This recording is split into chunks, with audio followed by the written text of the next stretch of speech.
Before technology, advertisement used to look like this. Notice the way the actors act and how they talk about the product. Kool-Aid, Kool-Aid, a 5-cent package makes 2 quarts of Kool-Aid, Kool-Aid, 9 great flavors, a drink you love. Kool-Aid, Kool-Aid, For the very best drink you ever made, Kool-Aid, Kool-Aid, be sure that the envelope says Kool-Aid. You can give your youngsters a lot of pleasure with Kool-Aid. You know it's pure and good.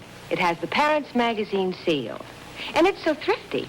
A 5-cent package makes 2 full quarts. Now here's a clip of a more recent commercial.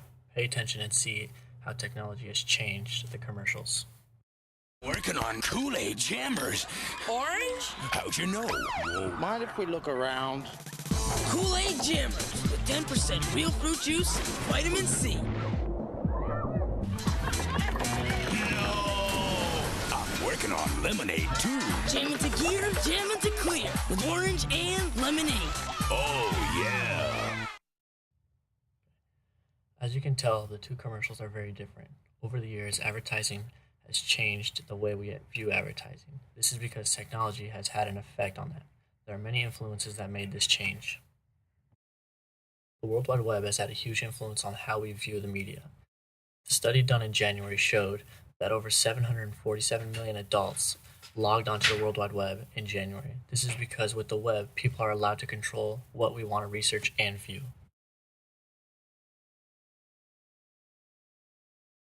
Modern technology allows us to skip 30-second commercials on TV.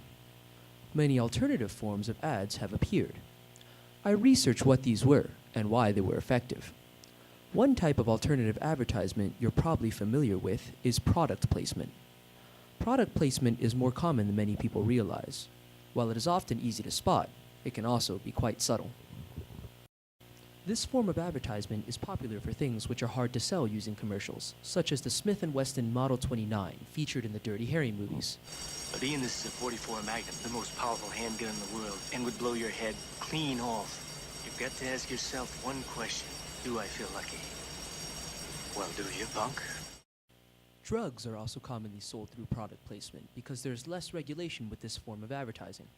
Unlike typical commercials, drug companies are not forced to list the side effects of their products. It's easy to imagine how helpful this is.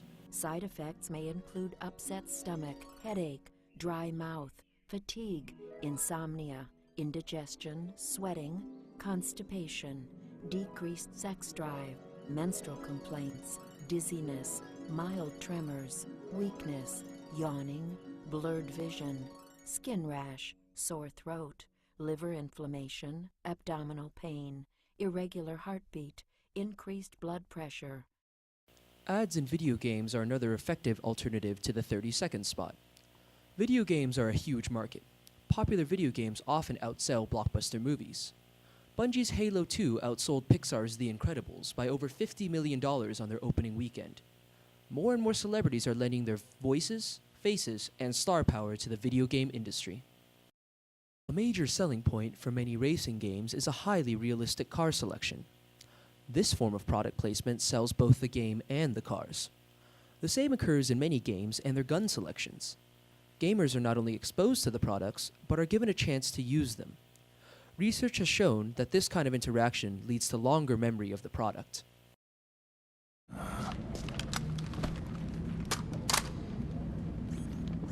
An operator. Sometimes video game characters can become brands themselves. The particular car a hero drives or gun he uses can become iconic, such as Solid Snake's legendary Springfield Operator. It predates the implementation of the system. By some miracle, it was never recycled. It's getting tough these days finding decent guns that aren't controlled. A final alternative to traditional advertisement is guerrilla advertisement, which uses public or unexpected space as ads. Guerrilla advertisement is designed to take advantage of our tendency to talk about unexpected ads using social networking sites, such as Facebook or Twitter. Ultimately, we do the advertising for them. These ads are often designed for a niche audience. Many of them can be hard to understand, which often causes trouble. In 2007, the Boston Police Department mistook an Aqua Teen Hunger Force advertisement for a bomb threat. Parts of the city were shut down as police were sent to disarm the ads.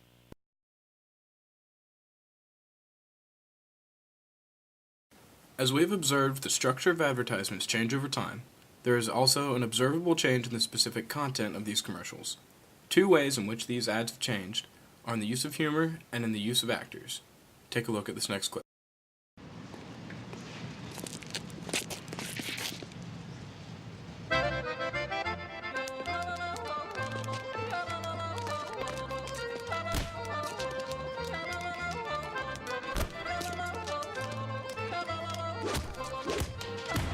Spit out your stride gum and chew another piece already, or we'll find you. If you thought this last clip was funny, then you are one of many people who advertisers target with their poll method. When viewers became more powerful within the media through the means of choosing what they watch, advertisers switched their method from push to pull in order to compensate for this change in power. There have been a lot of changes, new faces on the scene. A whole new crop of heroes whose style is living fresh and clean. New tastes, new directions, refreshing points of view. And 7-Up so crisp and clear, the taste that turned into moving up, band up. Excuse me, I'm looking for a dog there? What kind of dog? Oh. This kind? Nice job. Oh. Stay a step ahead on the nation's fastest 3G network. Dude, just made out with Mariah Carey.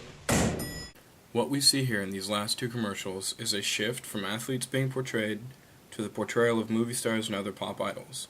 Did you know that in the year 2000, 60% of the Actors Guild's profit came from commercial advertisements? This is not to say, however, that athletes are no longer used in commercials, only that pop idols and movie stars have become much more apparent.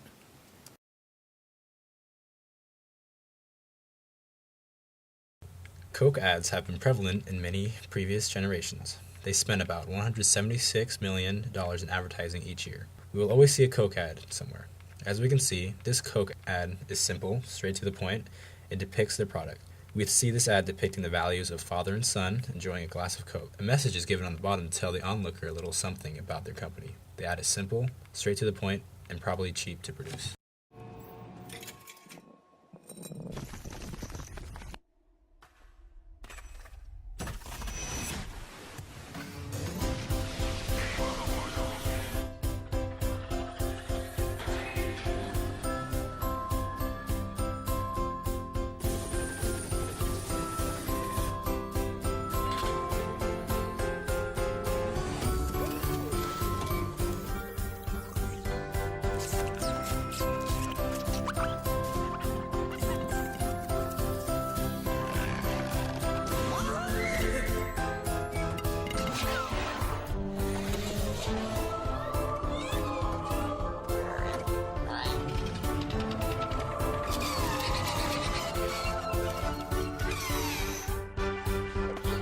The purpose of this new Coke ad was to simply engage the audience. The commercial was nothing short of entertaining. It was creative, unique, and definitely would touch the audiences who watched it.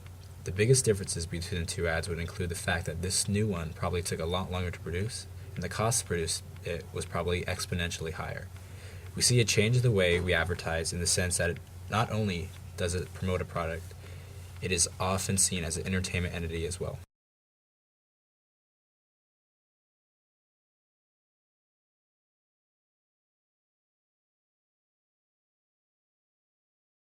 I think in general it's made it harder because there's so many different forms. Like I said before, people can pick and choose what they want to do. So you might have, someone who's interested in purchasing Gatorade, but you'd have to go to two different mediums, either, Facebook and the web and TV, and so that you've got to cover both bases and pay two advertising fees.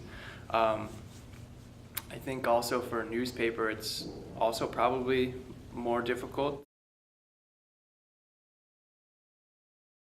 I think it might go, like if the technology gets there, like brainwaves straight to your head. But kind of realistically, I think maybe more on people, where people will be the advertisers, because you can't really avoid people. So I think it'll go to celebrities. They'll start wearing big patches like they do in European soccer. You'll have JVC across the front of your advertising, or NASCAR. I hate NASCAR, but things like that where the advertisement is also part of whatever people are interested in.